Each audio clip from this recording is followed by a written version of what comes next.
Cerita dimulai dengan anggota SCP Foundation yang bernama Zoller.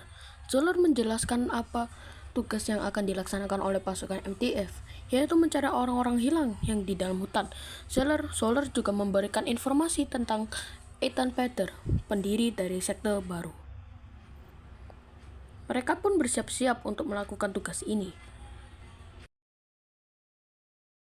Singkat cerita, pasukan MTF pun sampai ke tempatnya.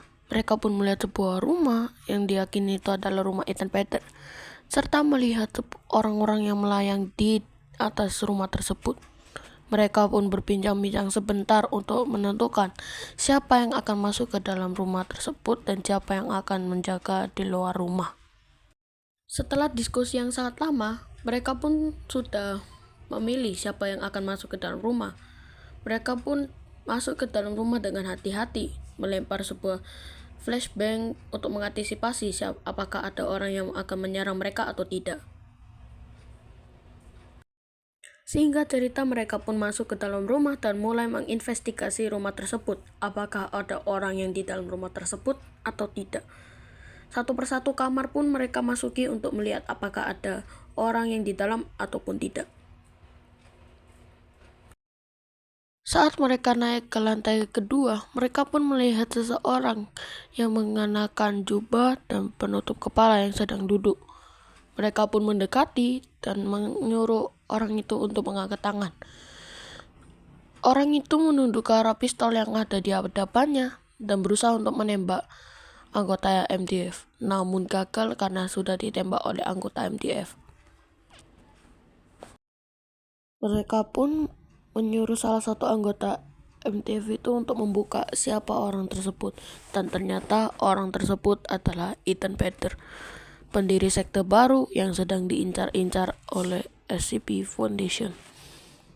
Mereka pun berbincang sebentar sebelum melaporkan kepada pusat SCP Foundation bahwa mereka telah membunuh Ethan Peter.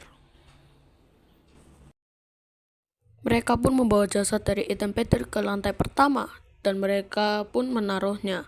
Setelah menaruh, mereka pun bersiap untuk turun ke lantai bawah, yaitu lantai ruang bawah tanah. Mereka pun turun satu-satu dan melihat bahwa pintu itu adalah pintu yang memiliki kode untuk membuka pintu tersebut. Mereka pun tampak bingung bagaimana cara untuk membuka pintu tersebut. Salah satu anggota SCP itu mengusulkan kode 1234 adalah kode yang tepat. Namun anggota SCP lainnya tidak yakin dengan kode yang diyakini oleh anggota MTF tadi. Kedua MTF lainnya pun turun ke lantai pertama dan masuk ke salah satu kamar yang terdapat sebuah laptop. Mereka pun berbincang-bincang sebentar sambil memeriksa isi dari laptop tersebut. Salah satu anggota MTF pun menemukan sebuah kamera. Dia pun tampak heran, apa kamera ini? Dia pun memberitahu kepada satu anggota MTF yang dia temani, namun tidak menjawabnya. Sehingga dia membuka kamera tersebut dan menyalakan kamera tersebut. Anggota MTF pun menyalakan kamera tersebut dan melihat apa kamera tersebut lihat. Dia pun mengarahkan kamera tersebut di sebuah dinding. Dan di dinding tersebut dia tidak melihat apapun. Namun di kamera tersebut terlihat sebuah lambang yang sangat aneh. Dia pun memanggil satu anggota MTF untuk melihat apa yang kamera tersebut sedang rekam. Anggota MTF pun juga kaget. Anggota MTF yang lainnya itu menjaga di luar rumah, sehingga bisa melihat apakah ada orang yang akan masuk ke rumah ini atau tidak. Para anggota MTF pun mencoba untuk memakai kamera tersebut, dan ternyata kamera tersebut memang bisa melihat apa yang mata normal manusia tidak lihat. Mereka pun mengecek satu persatu kamar apakah ada makhluk tak kasat mata atau tidak. Di ruang tamu, mereka melihat dari kamera itu ada sebuah lambang-lambang yang mereka tak mengerti apa maksud dari lambang tersebut. Mereka pun bertanya pada satu masing-masing, dan mereka pun juga tak paham. Mereka pun naik ke lantai kedua lagi, dan mereka pun mengecek kamar satu persatu. apakah ada makhluk tak kasat mata ataupun tidak. Saat mereka mengecek lagi di kamera tersebut, ternyata kamera tersebut itu bisa mendapatkan satu makhluk anomali yang tak dapat mereka lihat. Namun makhluk anomali itu menghilang secara tiba-tiba. Nah, mereka pun satu persatu masuk ke dalam ruangan tersebut. Mereka pun mengecek kamar tersebut, apakah ada sesuatu makhluk tersebut ataupun tidak. Mereka pun menanyakan kepada anggota MTF lainnya satu persatu, apakah mereka melihat atau tidak. Dan satu anggota MTF pun ditusuk di leher oleh makhluk tak kasat mata tersebut. Mereka pun bergegas keluar dari kamar tersebut dan memanggil anggota MTF lainnya. Satu anggota MTF yang dari lantai pertama mencoba untuk menutup luka tersebut. Anggota MTF yang berada di luar rumah itu pun menjaga rumah tersebut. Dan tiba-tiba salah satu anggota MTF pun merasakan ada satu orang yang kabur secara tiba-tiba. Anggota MTF pun langsung mengejar orang itu. Namun orang itu menghilang. Anggota MTF yang masih mencoba untuk mengobati anggota MTF yang terluka ditusuk oleh makhluk tak kasat mata tersebut masih berusaha untuk menyelamatkan nyawanya. Dia pun masih sedikit berbincang-bincang dengan anggota MTF yang lainnya. Tiba-tiba, genggaman pintu pun berputar, menandakan ada orang yang membuka pintu tersebut. Mereka bersiap-siap untuk melihat siapa yang membuka pintu tersebut. Dan ternyata tidak ada yang membuka pintu tersebut. Mereka pun mulai berhati-hati apakah itu adalah makhluk anomali yang tak kasat mata dari kamera tersebut.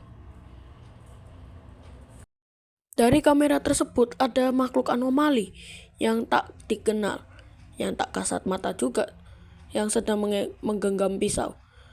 Satu anggota MTF pun mulai menembaki makhluk tak kasat mata tersebut. Mereka pun melihat apakah ada makhluk tak kasat mata lagi di lorong ruangan di lantai pertama dari kamera tersebut. Dan ternyata ada. Makhluk tersebut nampak akan bersiap untuk menyerang anggota MTF tersebut. Namun sebelum anggota MTF itu diserang oleh makhluk tak kasat mata, mereka melempar sebuah bom dan bersiap untuk menyerang makhluk tak kasat mata tersebut. Makhluk tak kasat mata itu pun mengeluarkan sangat banyak darah di lantai dari kepalanya.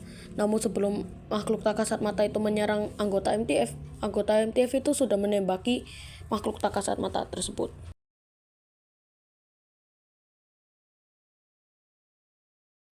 Mereka pun turun ke ruang bawah tanah dan berbincang apa kode yang tepat untuk membuka pintu ruang bawah tanah tersebut. Mereka pun membuka pintu ruang bawah tanah tersebut dan menggunakan alat night vision yang ada di helm mereka. Di dalam ruang tanah tersebut, mereka hanya menemukan barang-barang lama dan tidak ada yang spesial dari barang-barang tersebut. Mereka pun tetap berhati-hati karena tidak ada yang tahu jika ada makhluk tak kasat mata. Tiba-tiba, salah satu pintu di ruangan bawah tanah tersebut terbuka. Mereka pun bersiap untuk melawan makhluk tak kasat mata yang akan menyerang mereka. Salah satu anggota MTF itu tidak bergerak dan hanya bersuara aneh. Tubuhnya bergetar seperti akan dibunuh oleh makhluk tak kasat mata tersebut. Dan ternyata dia benar dibunuh oleh makhluk tak kasat mata tersebut. Mereka pun lari keluar dari ruang bawah tanah tersebut dan keluar dari rumah. Mereka pun berjalan mendekati para anggota MTF yang berada di luar rumah. Mereka pun melaporkan bahwa ada makhluk tak kasat mata yang berada di luar rumah. Anggota MTF yang tadi berjaga di luar rumah meminta kamera kepada salah satu anggota MTF yang sedang memegang kamera. Namun anggota MTF itu masih terkejut apa yang sedang direkam di kamera tersebut. Dan ternyata itu adalah sebuah monster yang sedang memegang tubuh dari orang-orang yang melayang di atas rumah tersebut.